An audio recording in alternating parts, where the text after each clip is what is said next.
Your legacy is ancient history, Marcus. Keep up or move out.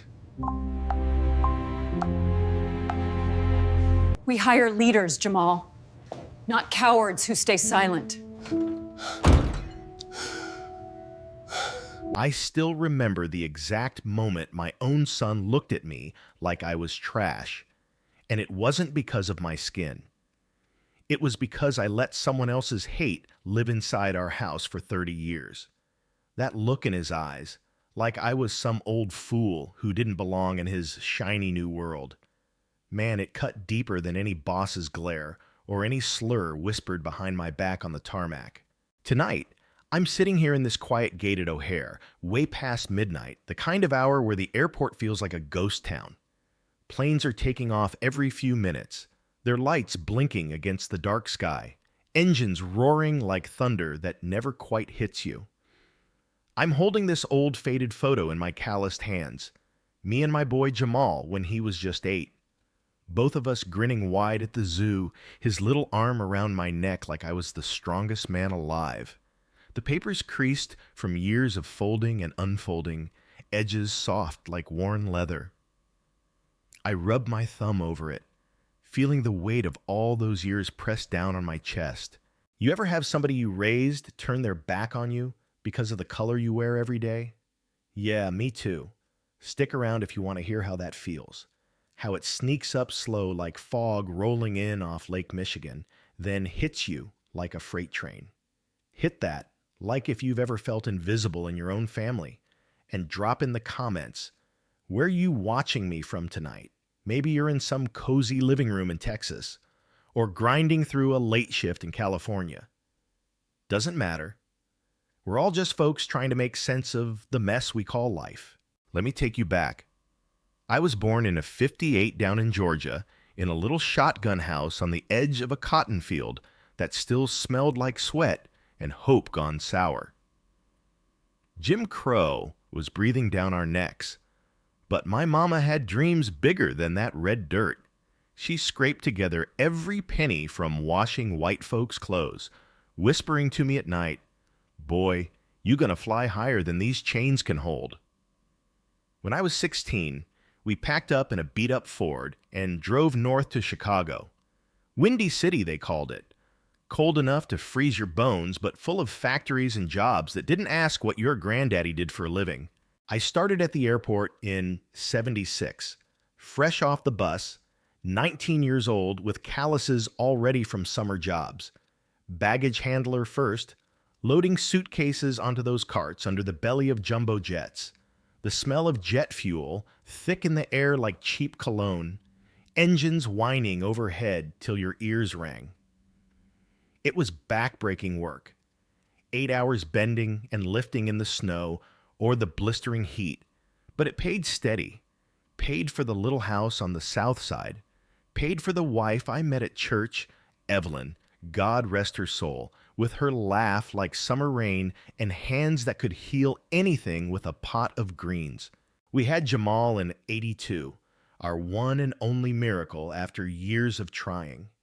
He came out screaming, tiny fists waving, and from that day, my world shifted. Church on Sundays became family time. Evelyn in her best hat, me in a suit that pinched at the shoulders, Jamal squirming in the pew between us, whispering questions about Jesus and airplanes. I worked overtime every shift, saving every dime in a coffee can under the sink. "Gonna send you to college, son," I'd tell him, ruffling his hair while we fixed bikes in the garage. "Never have to bow your head to nobody. You'll walk tall, like the king you are." Those were the good years. Simple and sweet like cornbread fresh from the oven. Jamal was my shadow, tagging along to the airport on bring your kid to work days, eyes wide at the planes taxiing in, asking a million questions about thrust and lift. I'd hoist him onto my shoulders, pointing out the big birds soaring off the runway. "That's freedom, boy," I'd say. "One day you'll fly one of those." Evelyn would pack picnics in the park, laughing as Jamal chased squirrels, the sun warm on our backs. No mansion, no fancy cars, just love thick enough to hold us through the hard days. But cracks started showing when he hit high school, around 98. Subtle at first, like a leak in the roof you ignore till the ceiling sags. He stopped inviting me to his basketball games. Said the bleachers were too crowded, or maybe I had work. I'd show up anyway, sitting in the back, cheering quiet so I wouldn't embarrass him. But when his white teammates' dads clapped him on the back, Jamal would glance my way, then look quick at the floor, like he wished I was someone else. The real storm was already brewing, though, right there in our house. It wore a white face I trusted, one I'd let in thinking it was just a neighbor, just a coworker. But that's for later. Right now, as I sit here clutching this photo, the airport lights flickering overhead, I feel that old ache rise up again, hot and heavy in my throat. My fingers trace Jamal's smile in the picture, and a single tear slips down, landing on the faded edge. I wipe it away quick, but the pain lingers, pulling me back to those quiet evenings the first whispers of betrayal started creeping in. Years blurred after that, Jamal off to college on my saved-up scholarship fund, me climbing to quality control inspector. Evelyn got sick in 12, cancer eating her slow, and I held her hand through it all. She passed peaceful. Her last words to me, "Love that boy fierce, Marcus. He's yours." But the distance grew. He graduated, landed a sales job with the airline, me on the ground, him in the suits upstairs. "Dad, that's ancient history," he snapped when I brought up the old days. I turned toward the exit, the cold Chicago wind waiting outside, carrying memories I can't outrun. The wind hit me like a slap as I stepped outside the terminal, sharp and full of that Chicago bite that cuts right through your coat.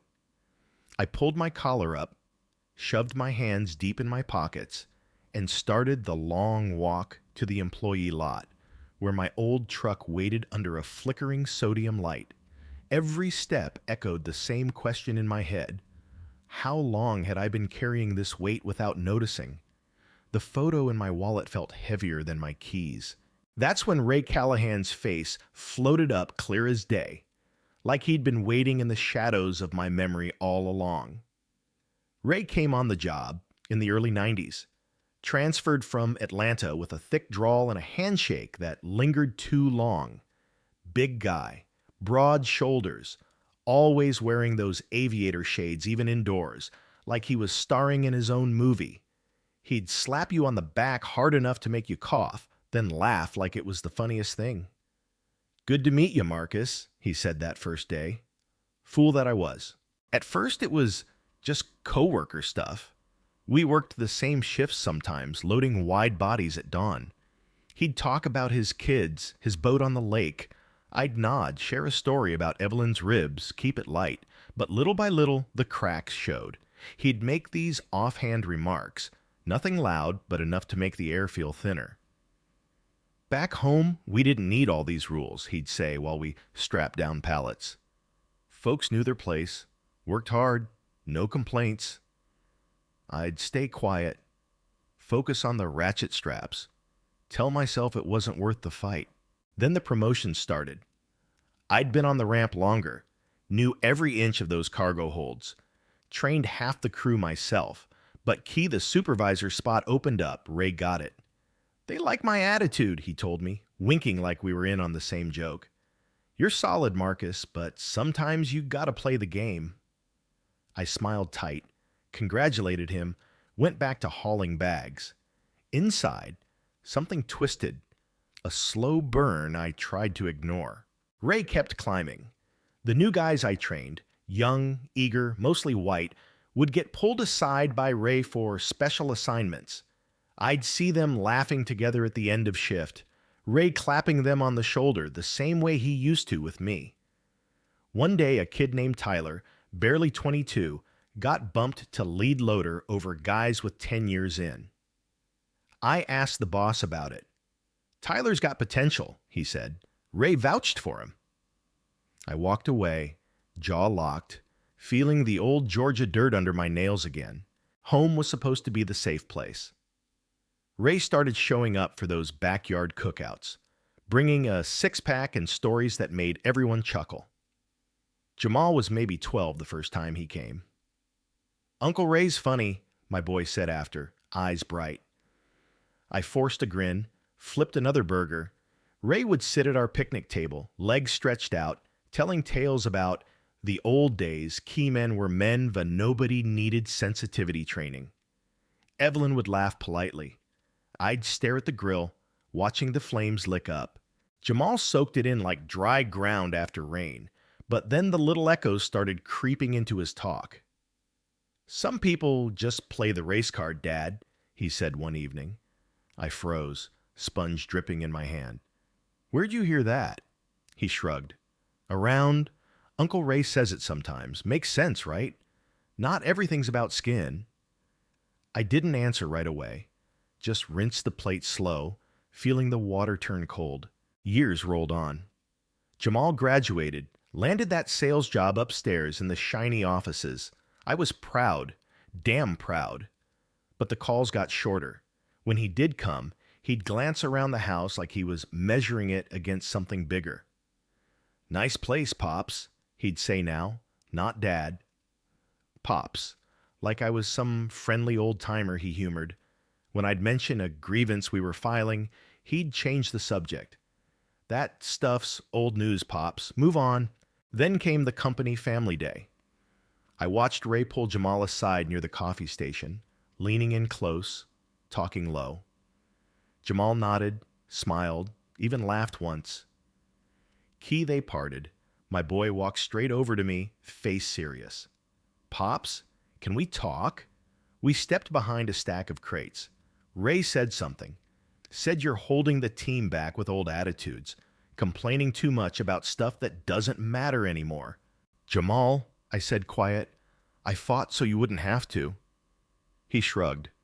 "I know, but times change." I didn't yell. I looked right through Reiki. He raised his cup like a toast across the crowd. That night, I stood at the sink, staring at the spot where Ray used to sit, eating her potato salad like he belonged. My fists clenched around the edge of the counter hard enough to turn my knuckles white. Inside me something roared, slow, deep, and finally awake. That roar inside didn't fade when I finally switched off the kitchen light and climbed the stairs. It followed me into bed, a low rumble under my ribs that kept sleep at bay. I lay there staring at the ceiling fan turning lazy circles, shadows spinning across the walls like old memories I couldn't catch. By morning, the house felt colder than usual, even with the heat kicking on. I made coffee the way Evelyn used to, strong, no sugar, and drank it standing at the counter, watching the steam curl up. The drive to O'Hare was quiet, radio off, just the tires humming on wet pavement. I parked in the same row I'd used for 20 years, grabbed my clipboard, and walked into the hangar like any other shift. But something had shifted overnight. The roar had settled into a steady burn, not loud, but constant. I checked cargo holds, signed off on manifests, answered radios, all the routine stuff, but my mind kept circling back to that family day, to Jamal's shrug, to Ray's raised cup. Then the email came, company-wide, mandatory team-building retreat. 2 days at a lodge up near Wisconsin Dells, strengthening bonds for safer skies. Ray's name was at the top of the facilitators list. I stared at the screen until the words blurred, then closed the laptop. No choice. Attendance was strongly encouraged, which in airline speak meant required. The retreat started on a Friday afternoon. Jamal was already there when we arrived, driven up separately, of course. He spotted me in the lobby, gave a quick nod, then turned back to the group of sales guys clustered around him. Ray was in the middle, arm slung over one kid's shoulder, telling a story that had them all cracking up. Dinner that night was buffet style. Ray walked by, clapped me on the back, same hard slap as always. "Marcus, my man, ready to build some team spirit?" I nodded once. "Always ready, Ray." The real trouble hit the next morning. Breakout sessions in the conference room. Ray stood at the front, marker in hand. "Today's about open communication," he said. "No filters. Say what's on your mind." Then it was my turn. I kept it simple. Consistency in how we handle discipline. Some folks get warnings, others get written up for the same thing. Ray's marker paused midair. "You got a specific example, Marcus?" I met his eyes. "Yeah. Last month, 2 loaders missed a strap check. One got a verbal, one got docked pay. Guess which one was black?" The room went still. Ray chuckled, low and easy. "Come on now. Some folks always want special treatment, right? Play the card instead of owning the mistake." Laughter rippled through the group. Nervous at first, then louder. Ray leaned back against the table, arms crossed. "We all bleed the same color on the ramp, Marcus. No need to make it about race every time." I felt the burn rise higher. "I'm not making it about race. The records do. Check the logs. You'll see the pattern." Ray's smile faded a little. He straightened. "You questioning my leadership now? After all these years?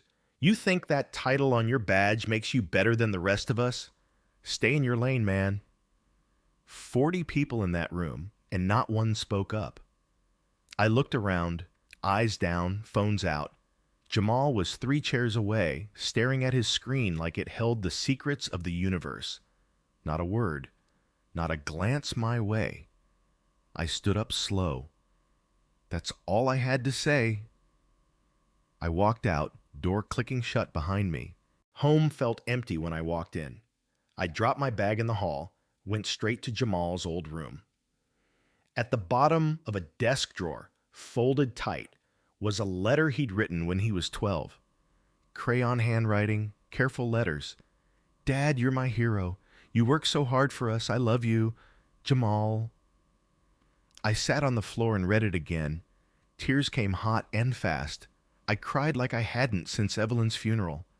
Deep, wrenching sobs. All those years, all the overtime. And now this. I waited 2 days before I called him. "Pops, what's up?" I didn't waste time. "Why didn't you say anything at the retreat when Ray came at me like that? You just sat there." Silence on the line, then a sigh. I didn't want to look weak in front of the team. Ray's got pull. Speaking up would have made things worse. For me, for you. You don't get how the world works anymore. The words landed like punches. "Son, I carried bags in the snow so you wouldn't have to. I took the disrespect so you could walk into rooms without proving yourself twice over. And you're telling me I don't get how the world works?" He didn't answer right away. "I gotta go, Pops. Meeting." The line went dead. 3 months passed. Radio silence. I kept showing up, though, because that's what black men do. We keep moving, even when the ground gives way. The porch light flickered on as I stepped outside that evening. Same as every evening, casting a weak yellow pool across the cracked concrete. I leaned against the railing, arms folded tight against the chill that had settled in my bones these past months. Planes droned overhead, distant streaks of light against the bruised sky, each one carrying someone somewhere else. I watched them until the cold pushed me back inside, the door clicking shut behind me like a period at the end of a long sentence. Weeks later, the first sign came in a plain envelope from HR. Confidential, no return address, just my name typed on the front. Inside was a single sheet. Investigation initiated into workplace conduct violations, multiple reports, anonymous sources. I read it twice, set it on the kitchen table, and stared at the words until they blurred. No names, no details, but I knew. I'd seen it in the eyes of the younger crew. Quiet glances, hesitant nods when Ray's name came up in the break room.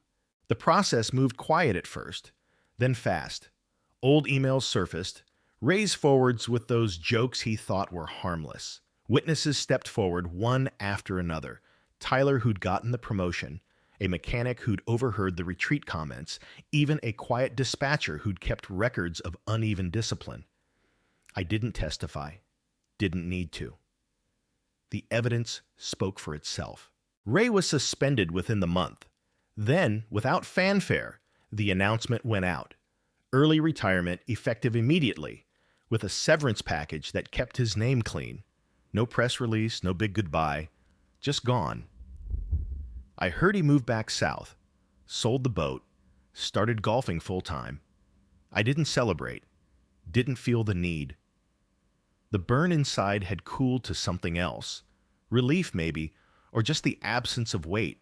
The bigger jolt came a few weeks after that. Jamal's promotion, the sales director spot, fell through. The new director, a sharp black woman named Denise, who'd come up through operations, had pulled every file. She saw the pattern. Jamal in the room when Ray ran his mouth, head down, silent. In her office, she told him straight, "We promote leaders who stand up when it counts, not ones who wait for the room to clear." He showed up at my door that night. No call, no text. Just knocked, soft like he wasn't sure I'd answer. I opened it, saw his eyes red-rimmed, jacket zipped against the wind. He didn't say hello, just stepped inside, sat on the couch, head bowed. I closed the door, stood there a moment, then took the chair across from him. The house was quiet except for the clock ticking on the wall. I was scared, Dad. Scared if I opened my mouth, I'd lose everything you fought for me to have. The job, the respect, the path. Ray had pull. Speaking up felt like throwing it all away. He looked up, tears tracking down his cheeks. I thought keeping quiet was protecting what you built. Instead, it cost me more. I didn't speak right away, just let the words hang. Then I leaned forward. Son, I didn't build any of that so you could hide. I built it so you could stand tall, say what needed saying, no matter who was listening. My own eyes stung. But I get it. Fear's a heavy thing to carry alone. He broke then, shoulders shaking, face in his hands. I moved to the couch, pulled him close like when he was small. We cried together, the way men sometimes do when words fail. By sunrise, we were spent, but lighter. He hugged me at the door, long and fierce. "I'm sorry, Dad."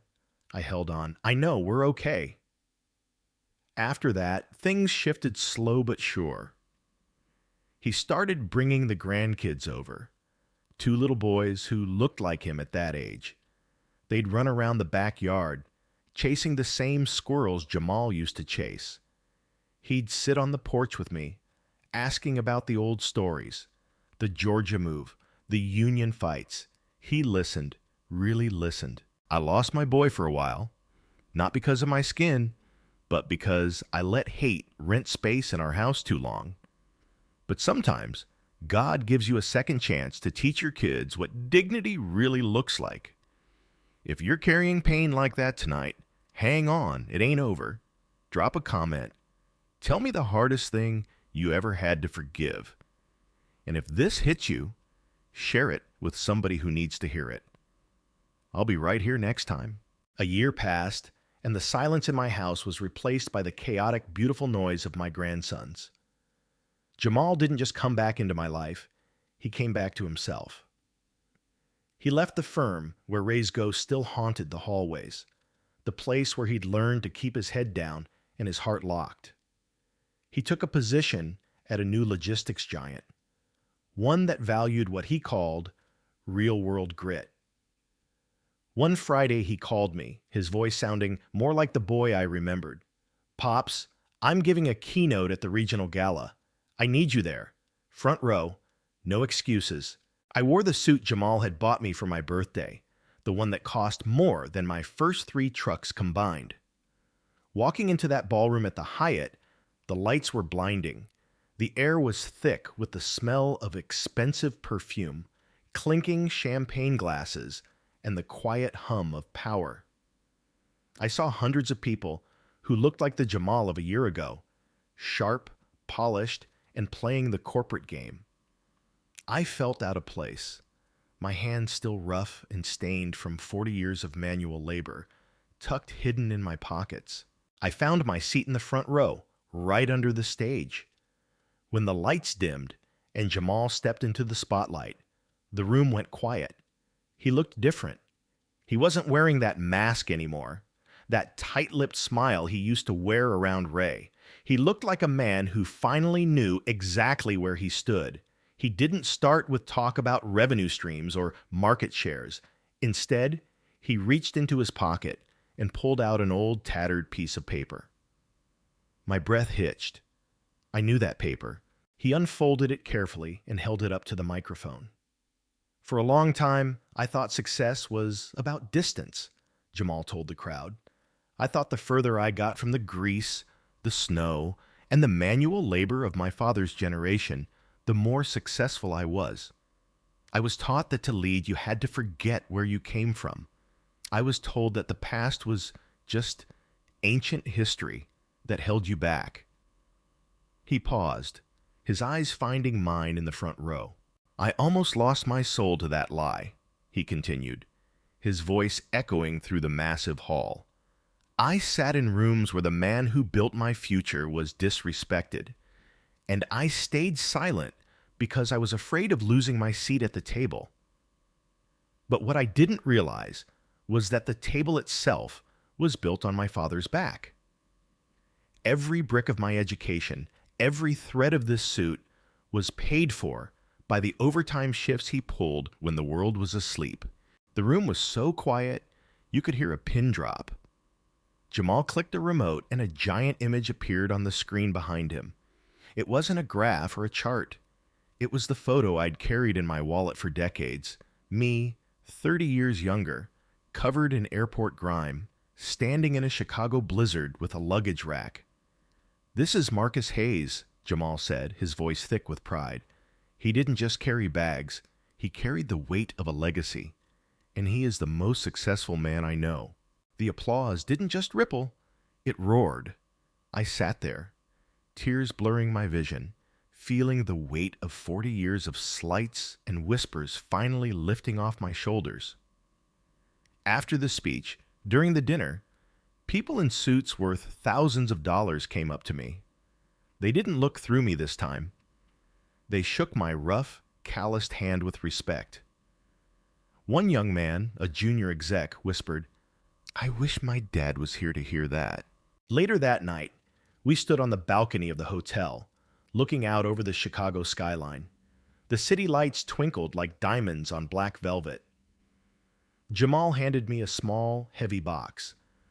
"I know I can't take back the silence, Pops," he said quiet-like, "but I want you to have this." Inside was a gold watch, heavy and timeless. I turned it over, and the engraving on the back made me catch my breath. For the man who signed the checks that matter. I'm finally home, Dad. We talked until the stars began to fade. Not about business or revenue, but about the old days in Georgia. He asked me about the union fights I'd never told him about, the times we went without so he could have the best. He listened, really listened, like he was memorizing my voice for the future. He told me he was teaching his boys about those same values. "They're going to know their granddaddy's hands built this city," he promised.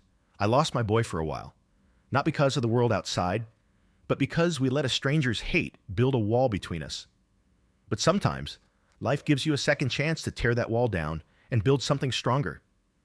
If you're sitting at a table where your family isn't respected, stand up. Don't wait until the room clears. Because at the end of the day, the only legacy that lasts is the one built on truth and love." Thanks for walking this road with Marcus. I'll see you at the next gate.